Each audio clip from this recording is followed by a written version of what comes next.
It's often assumed that the Buddha criticized desire of every form.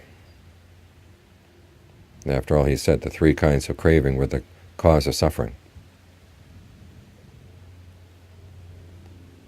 But those three kinds of craving don't cover every kind of desire.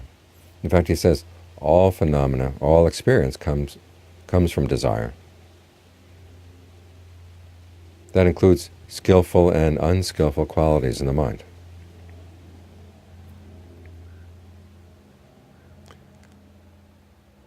The only thing that doesn't come from desire is nirvana. That's not based in desire at all. But the path to nirvana is based in desire. Desire is part of right effort, and it's the first at the basis of success. And in many ways it's the most important, because without the desire the other ones don't develop.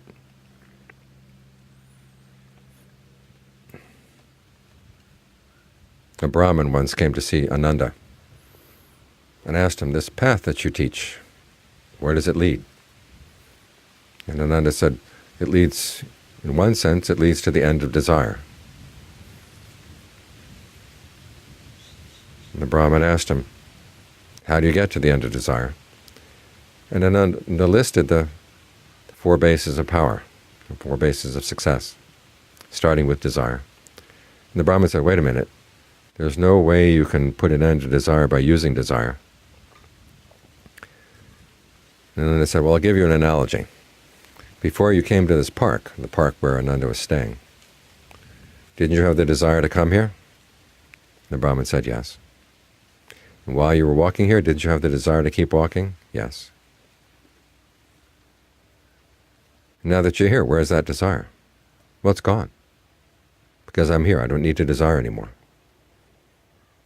And Ananda said, that's the way it is with the practice. To get to the end, you need the desire, but then when you've reached the end, there's no more need for that desire. You can put it aside.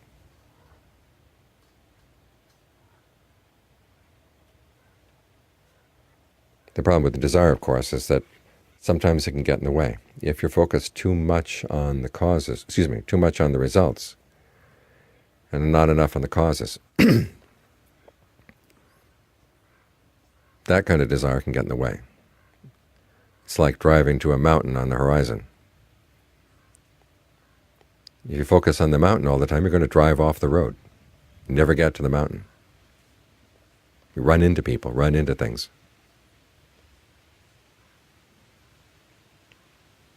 But if you're convinced this is the road that goes to the mountain, you don't have to look at the mountain, you look at the road. Give all your attention to the road, all your desire to follow the road.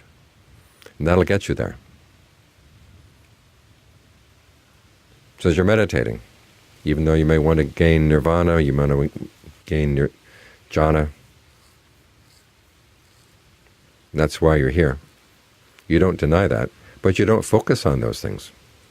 Jhana is not the object of jhana. Your breath is the object. So focus all of your desire on the breath, to get to know the breath.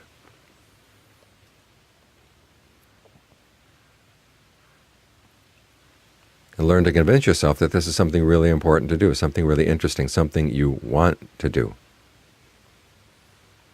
You can think about the benefits that come to the body, the benefits that come to the mind. For the benefits that come to the body, if the breath energy in the body is going well,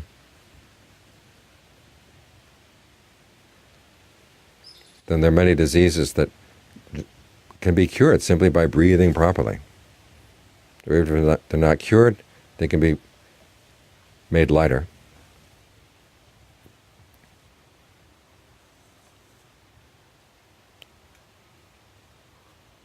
And when dealing with pains in the body, if you have the breath to take as your foundation, then you can be in one spot in the body, and the pains can be another spot. And then you can use the good energy in your comfortable spot to spread to the pain, and many times that will help lessen the pain.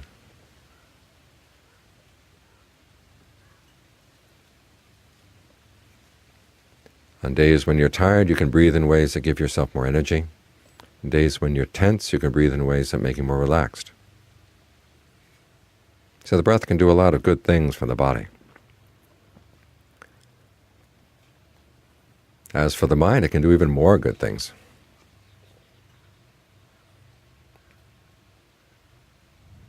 Simply having an alternative place to stay, aside from your pains, aside from the sorrows and ups and downs of daily life, puts the mind in a much better position to deal with those things and not feel threatened by them. For instance, if you're sitting here with a pain that doesn't go away when you breathe through it, at the very least you've got another place to stay in the body. You can stay in the part that you can make comfortable.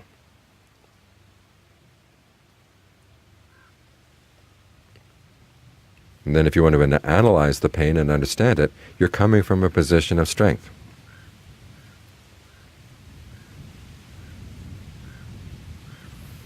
When the mind has a sense of comfort inside, then it's not so willing to run along with greed, aversion, and delusion, or fear, any of the things that make it go off course. My teacher had a student, a woman who had cancer. And she had it for 20 years. She'd get cancer in one part of the body, they'd cut that part out, it would spread to another part, they cut that part out. But even though her body was sick like this, her mind seemed to be very stable. I visited her in the hospital one time, the day after she'd had a kidney removed, and she was sitting up in bed looking perfectly normal. Her eyes were bright. And I asked her if there was any pain. She said, yeah, there was pain, but she doesn't go into the pain. She stayed with the breath, stayed with Bhutto. As for her husband, though, her husband didn't meditate, and he was in really bad condition because of her illness. He was constantly worried about her. But she wasn't worried.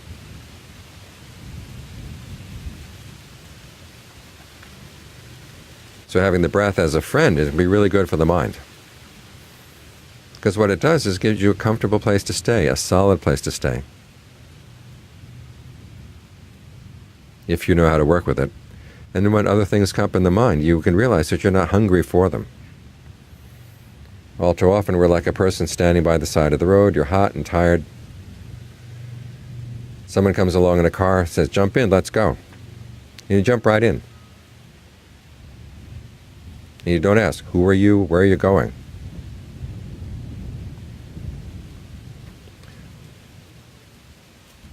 We figured that wherever he's going must be better than we already are. And so we jump right in. This is the way we deal with our thoughts. Something comes driving up in the mind, you just go with it. Sometimes it doesn't even invite you. You just jump in on your own, thinking that it must be better than where you are. But if you already have a good place for the mind to stay, you can be more selective. You can ask, who are you? Where are you going? Where is this thought going to take me? If you see that it takes you someplace good, then you can go with it and come back safely. If it's going someplace that doesn't look so good, you can say, no thanks, and just let it go.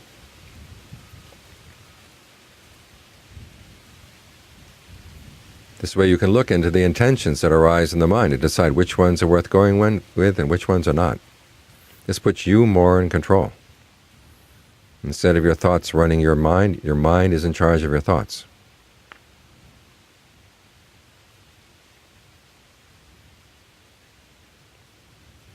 And if a thought is insistent, you can just figure out where in the body the thought is associated, because there will be some tension associated with every thought. You breathe right through it. The thought goes away.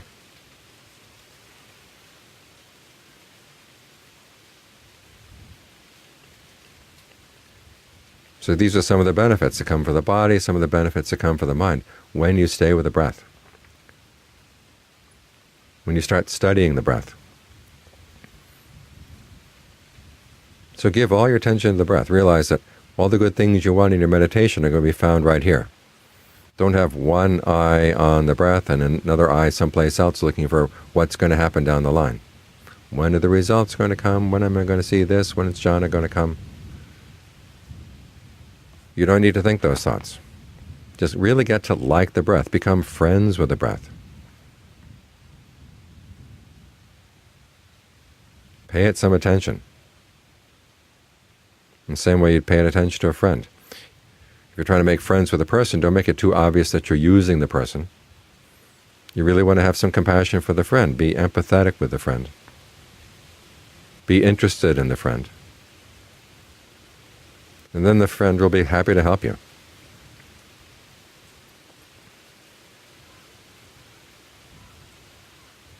So take your desire for happiness, take your desire for freedom from suffering, and focus it here on your breath. Because if you're going to get there, this is what you've got to get to know first. This is what you've got to empathize with first. To really with friends with first.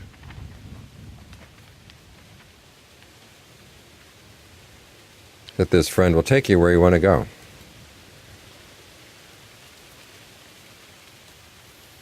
At the same time, you find that your desire to get to know the friend will lead to all the other bases for success. You'll keep coming back to the friend. Giving full attention to the friend, figuring out what needs to be done to make things better. Those are all the basis of success right there. So they all come from desire.